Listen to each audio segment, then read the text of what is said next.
مسلم league نون کی پہچان مرد بحران تجربے کار وزیر خزانہ اسحاق ڈار کو آئے ہوئے ماشاءاللہ 100 دن مکمل ہو گئے ہیں۔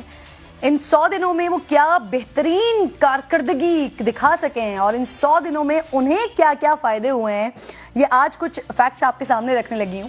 یقیناً جس وقت ڈار صاحب آئے حالات اچھے نہیں تھے، لیکن مفتاح اسماعیل صاحب کو ہٹایا اور انہیں لاتے ہی کہا گیا کہ ڈار صاحب آئیں گے سب سنبھال لیں گے۔ جب اسحاق ڈار نے منصب سنبھالا، ملک کے ذخائر 8 ارب 5 کروڑ کے قریب تھے، جو اس وقت محض 4.5 ارب ڈالر رہ گئے ہیں، یعنی بڑھنے کے بجائے کم ہو گئے ہیں۔ وزیر خزانہ کے بار بار دعووں کے باوجود دوست ممالک نے بھی اب تک کوئی مدد نہیں کی ہے۔ حالات اس نہج پر آ گئے ہیں ناظرین کہ ہمارے پاس 1 ماہ سے بھی کم امپورٹس کے لیے ڈالر رہ گئے ہیں۔ ایل سیز کھل نہیں رہی ہیں، پورٹس پر سامان پڑا ہوا ہے، کلیئرنس نہیں مل رہی ہے۔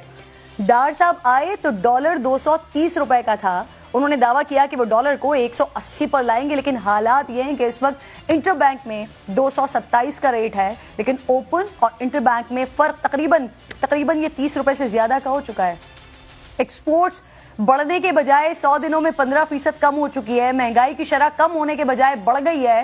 آٹا گزشتہ چند روز میں 30 روپے فی کلو تک مہنگا ہو چکا ہے، مرغی کا گوشت 150 روپے تک بڑھ گیا ہے۔ پیاز کی قیمتیں اگر میں دیکھتی ہوں تو مجھے لگتا ہے کہ یہ بھی ایک لگژری آئٹم بن چکا ہے۔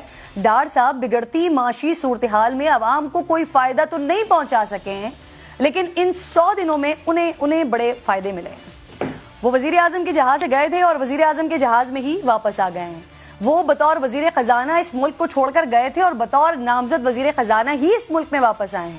انہیں اپنی سینٹ کی رکنیت مل گئی ہے، اشتہاری ہونے کا اسٹیٹس ختم ہو گیا ہے، ان کی جائیدادیں انہیں واپس مل گئی ہیں، اور بالآخر 100 دن بعد آج انہیں ایک اور خوشخبری یہ ملی ہے کہ اثاثہ جات کی ضبطگی کا حکم واپس لے لیا گیا اور ان کے بینک اکاؤنٹس بھی بحال ہو گئے ہیں۔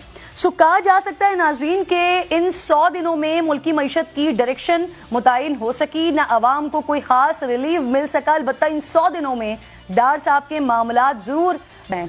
اس سے پہلے جس طرح اتحادی حکومت نے مفتاح اسماعیل کے سخت فیصلے لینے پر خوب تنقید کی تھی، شاید پاکستان کی تاریخ میں کم ہی ایسا ہوا ہو کہ اپنے ہی وزیر خزانہ کے خلاف اس کے رہنما پریس کانفرنسز کریں، لیکن یہ بھی ہوا ہے۔ مریم نواز نے مفتاح اسماعیل کو سوشل میڈیا کے ذریعے دفاعی پوزیشن پر لا کھڑا کرنے کی کوشش کی ہے۔ مفتاح اسماعیل کا دعویٰ ہے کہ ان کے خلاف مہم خود اسحاق ڈار صاحب چلواتے رہے، کیونکہ انہیں یہ منصب چاہیے تھا۔